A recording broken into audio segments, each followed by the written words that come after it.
오늘 새벽 예배에 함께 은혜 나누실 말씀은 누가복음 2장 8절부터 14절 말씀입니다. 누가복음 2장 8절부터 14절 말씀. 그 지경에 목자들이 밖에서 밤에 자기 양떼를 지키더니 주의 사자가 곁에 서고 주의 영광이 저희를 두루 비치매 크게 무서워하는지라. 천사가 이르되 무서워 말라. 보라, 내가 온 백성에게 미칠 큰 기쁨의 좋은 소식을 너희에게 전하노라. 오늘날 다윗의 동네에 너희를 위하여 구주가 나셨으니 곧 그리스도 주시니라. 너희가 가서 강보에 쌓여 구유에 누인 아기를 보리니 이것이 너희에게 표적이니라 하더니, 호련히 허다한 천군이 그 천사와 함께 있어 하나님을 찬송하여 가로되, 지극히 높은 곳에서는 하나님께 영광이여 땅에서는 기뻐하심을 입은 사람들 중에 평화로다 하니라. 아멘.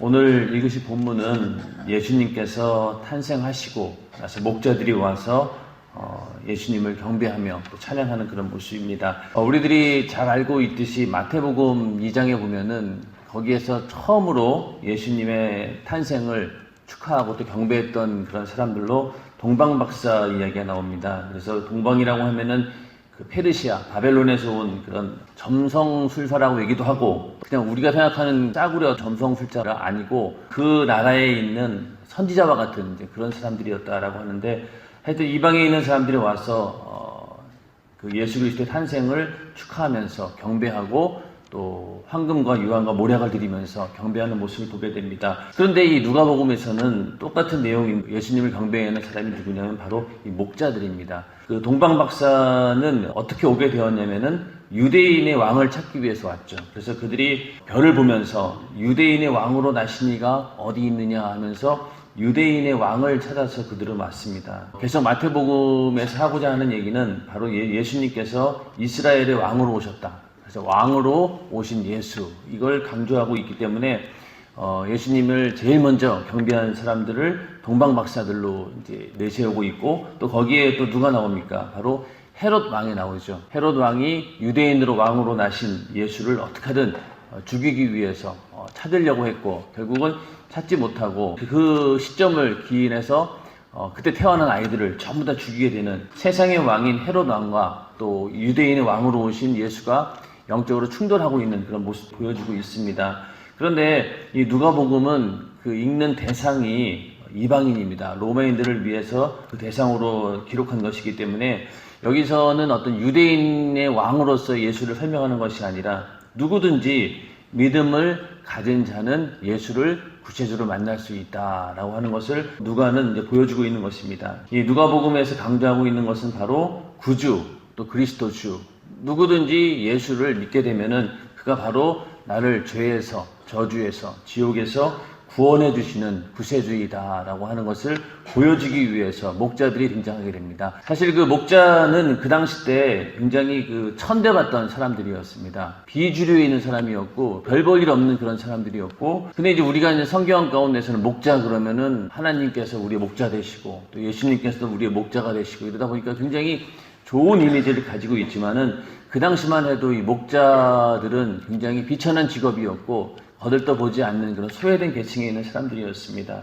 근데 그런 사람들에 의해서 복음이 그들에게 제일 먼저 전해졌던 거죠. 예수님께서 이 땅에 오셨다라고 하는 그 소식을 제일 먼저 들은 자들이 그 당시 때 가장 비천하게 천대받던 사람들, 목자들에게 먼저 전해졌고, 또 2장 17절 18절에 보면은요, 보고 천사가 자기들에게 이 아기에 대하여 말한 것을 고하니 듣는 자가 다 목자의 말하는 일을 기이 여기되. 목자들이 예수님께서 탄생하셨다라고 하는 그 천사의 소식을 듣고 직접 베들레헴으로 가게 됩니다. 가서 말구유에 있는 아기 예수를 이제 보게 되고, 또 거기서 예수를 보고 나서 그 이야기를 다른 사람들에게 전한다라고 하는 얘기가 나옵니다. 제일 먼저 예수님의 탄생했다라고 하는 그 성탄의 소식을, 복음을 먼저 들은 자도 이 목자들이었고, 또 그 소식을 누구에게 전했다라고는 기록되어 있지는 않지만은, 그러나 처음으로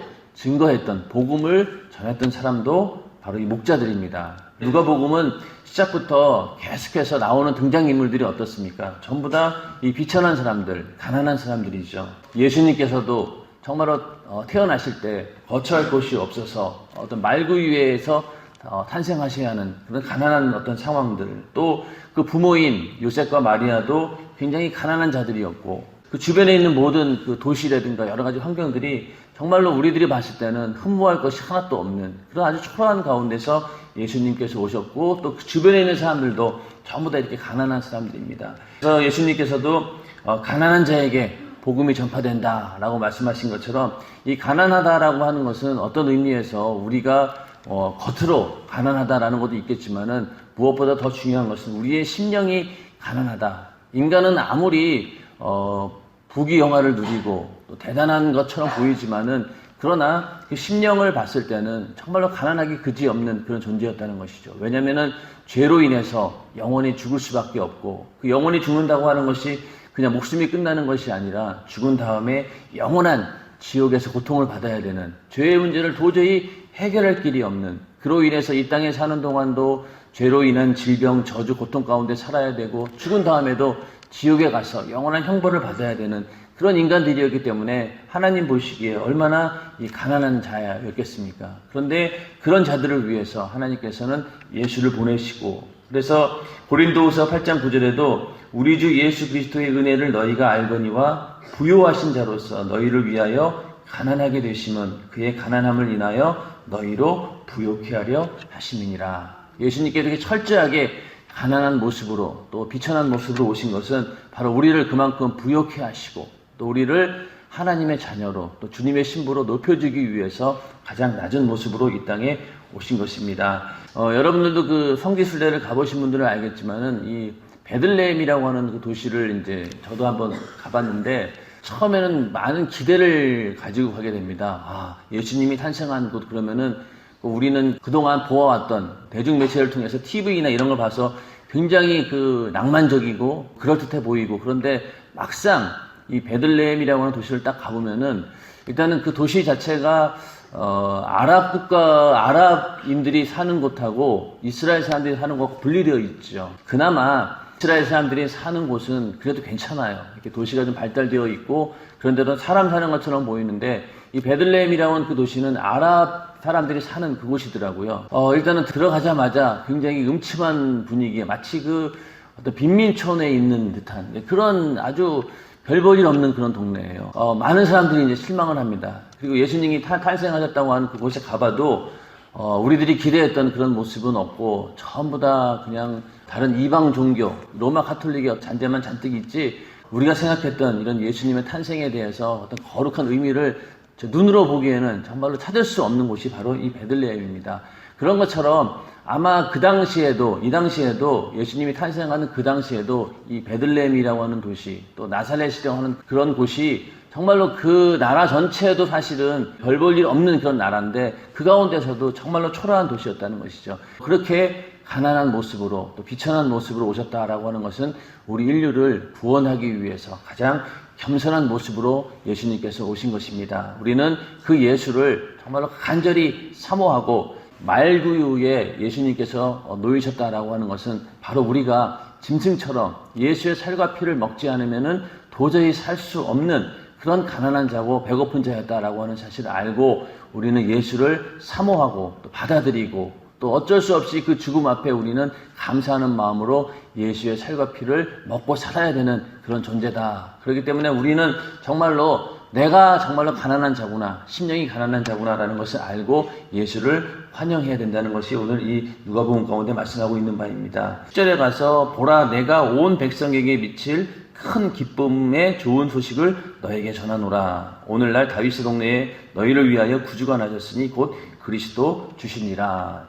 이렇게 이제 목자들에게 얘기를 해줍니다. 온 백성에게 미칠 큰 기쁨의 좋은 소식이다라고 얘기하고 있는데, 성탄절은 기쁜 날이죠. 성탄절 하면은 영어로 뭐라고 하죠? 인사할 때 메리 크리스마스 그러잖아요. 그게 결국 뭐예요? 메리라고 하는 말은 즐거운 성탄절, 이런 얘기죠. 큰 기쁨의 좋은 소식, 이 정말로 기뻐해야 되는 그런 날이 분명합니다. 왜냐하면 영적으로 봤을 때도 우리 인간은 죽을 수밖에 없는, 지옥 갈 수밖에 없는 그런 죄인이었는데, 예수로 인해서 구원받게 되었으니 이게 얼마나 기쁜 날이겠습니까? 그래서 이제 원래 의도로 정말로 이 메리 크리스마스 그러면은 그런 의미가 원래는 담겨 있었다는 얘기죠. 그런데 점점 기뻐한다고 하는 것이 변질이 되기 시작하면서 세상에서 이 성탄절을 기뻐합니다. 지금은 예전 같지는 않아요. 불과 80년대 후반 또 90년대 초반에도 이 성탄절이 되면은 예수를 안 믿는 사람들도 성탄절 다가오면 그 전날 뭐라고 하면 메리 크리스마스 이러면서 이런 인사들을 했어요. 그리고 교회 같은 데는 물론이거니와 여러 군데 이렇게 막 트리도 달아놓고 캐롤도 이렇게 나오는데 뭐 캐롤 중에는 뭐 말도 안 되는 그런 캐롤도 있어요. 산타클로스 얘기도 있긴 하지만은 그래도 반 이상은 대부분 어떤 캐롤이었습니까? 예수님의 탄생을 축하하고 또 즐거워하는 그런 내용의 이런 캐롤들이 많았다는 얘기죠. 그런데 점점 이제 그런 것들이 사라지게 됩니다. 그러면서 처음에는 예수의 탄생을 축하하던 것이 점점 산타클로스가 등장하게 되고 요즘에는요 산타클로스도 이제는 안 나와요. 그래서 산타클로스 안 나오고 주로 흰 곰, 북극곰 이런 게 막 나오기도 하고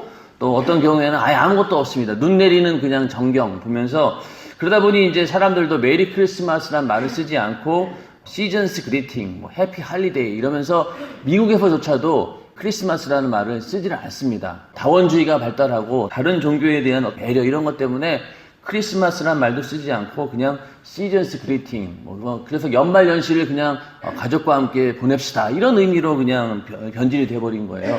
그러다 보니 이제는 그 성탄절이 되어도 예수를 이렇게 전할 만한 이게 없는 거예요. 매체가 없는 거예요.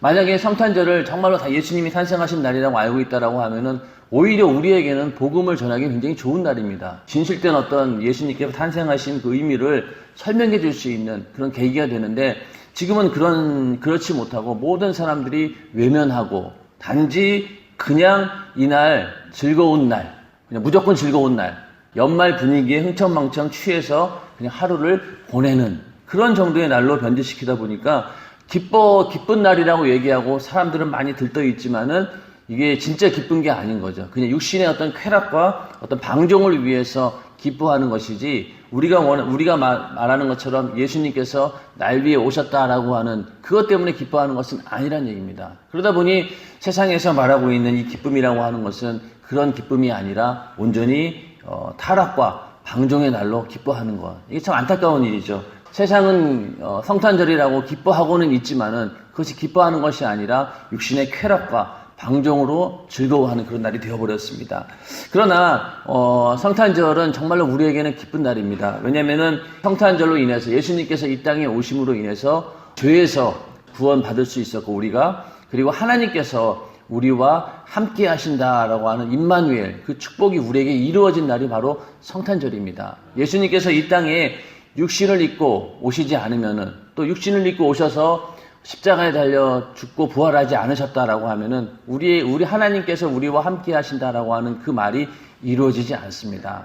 구약시대 사람들은 하나님과 함께 하질 못했어요. 그냥 하나님께서 우리와 동행할 수는 있었지만은 내 안에 오셔서 나와 함께 영원히 거할 수는 없었습니다. 그런데 예수님께서 이 땅에 오셔서 육신을 입고 오셔서 죽으시고 부활하심으로 그 다음에 성령을 우리에게 보내주심으로 그때부터 성령으로 우리가 예수와 함께 할 수 있었다는 얘기입니다. 그게 이제 임마누엘이고 그 약속이 우리에게 이루어진 것이죠. 그렇기 때문에 우리 영혼은 이 날이 가장 기쁜 날입니다. 그런데 과연 하나님께서 또 실제 이 땅에 육신을 입고 오신 예수님께서는 또 과연 어떤 날이었을까?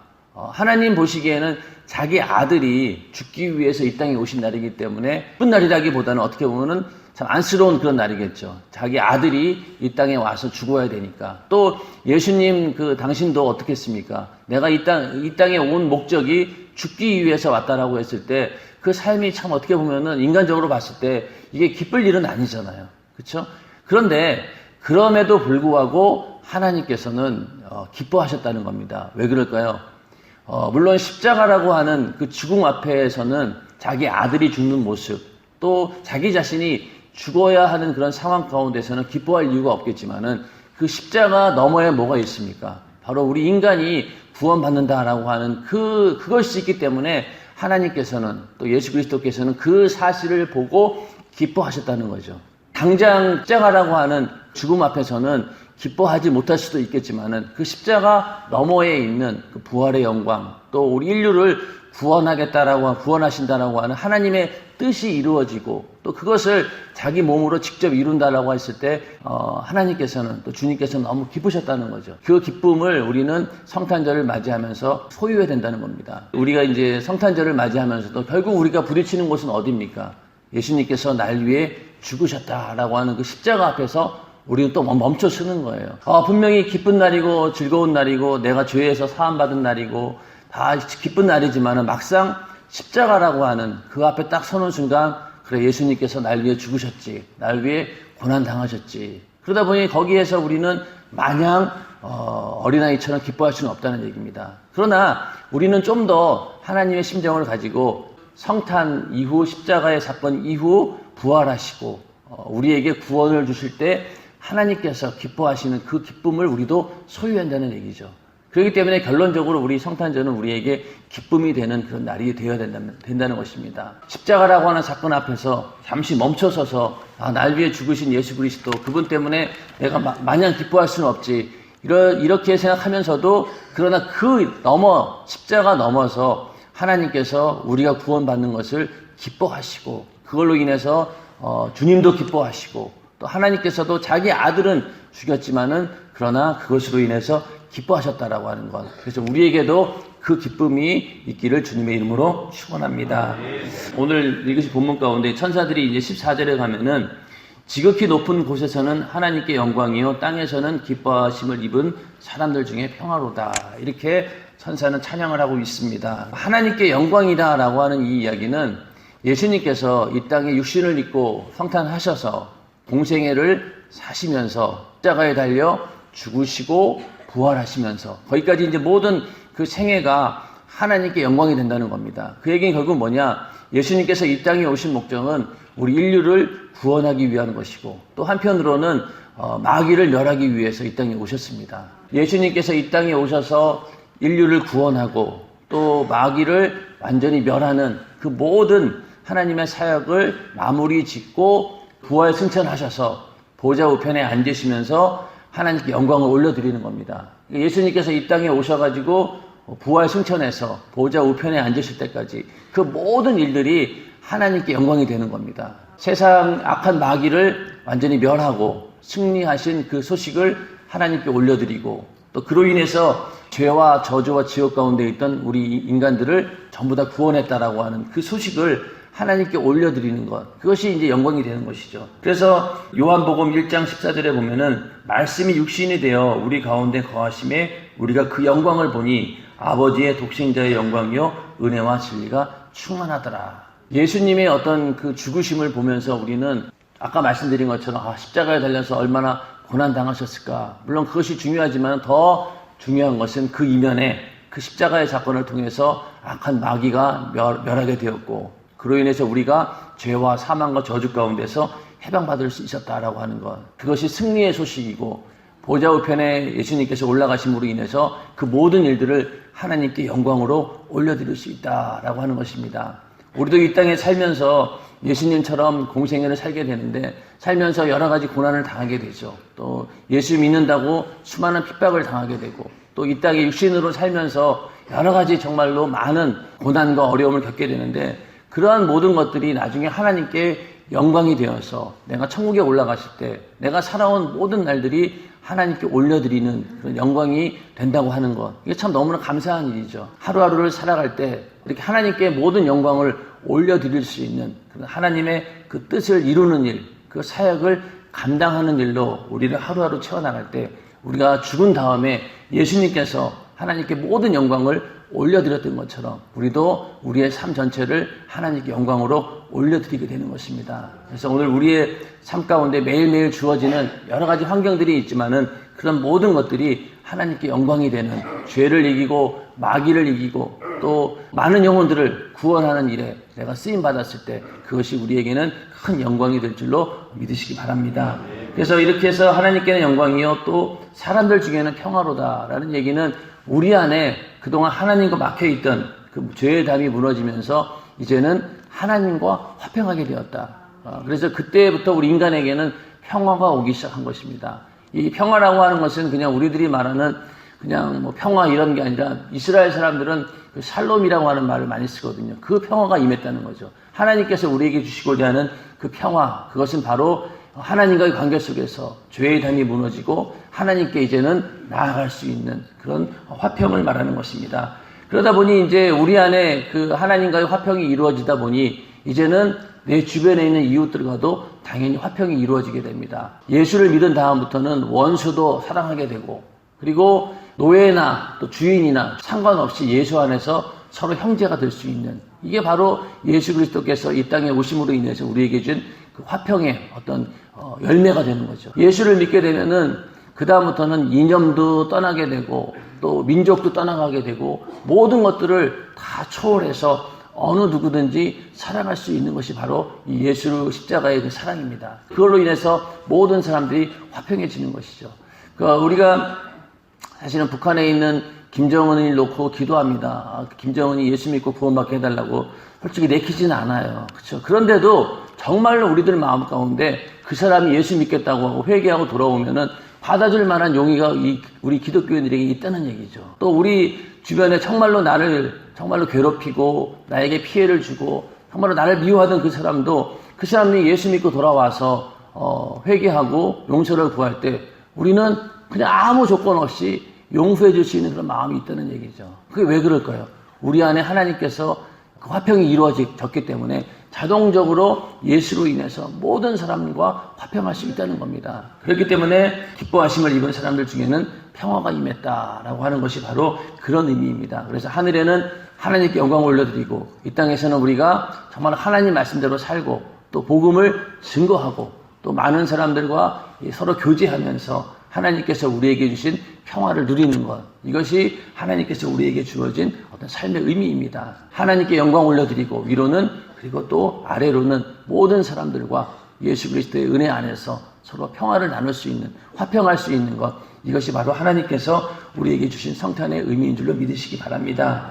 그래서 오늘 성탄절을 맞이하면서 예배할 때 또 그 가운데 정말로 그 성탄이 내 안에 이루어지는 그런 경험이 있어야 되고 또 그로 인해서 정말로 내 심령이 기뻐하고 나의 모든 것이 기뻐하면서 하나님께 영광을 올려드리는 그런 복된 시간이 되기를 주님의 이름으로 축원합니다. 그래서 오늘 성탄절 가운데 정말로 예수의 그 살과 피의 생명이 내 안에 충만한 그런 예배의 시간, 또 그를 통해서 우리의 삶 전체가 하나님을 기쁘시게 하는 그런 거룩한 삶이 되고 하나님께 영광을 올려드리는 그런 삶이 되시기를 주님의 이름으로 축원합니다. 시간 기도하겠습니다. 주님, 내 안에 하나님께서 주시는 평화가 넘쳐나길 원합니다. 또 하나님께 영광 올려드리는 그 성탄의 기쁨이 내 안에 있기를 간절히 바라고 원합니다. 간절히 사모하면서 오늘 성탄절을 맞이할 수 있도록 주님 도와주시옵소서라고 기도하시고, 이렇게 성탄절의 의미를 알지 못하고 죄 가운데 있었던 나의 모습 뜨겁게 회개하면서 오늘 성탄절 최고의 감사와 찬양으로 하나님께 영광 올려드리는 날 되게 해달라고 이 시간 기도하시고, 또 말씀을 전하는 담임 목사님의 강건함을 위해서로 이 시간 기도하도록 하겠습니다. 주여 삼창하시고 기도하겠습니다. 주여, 주여, 주여.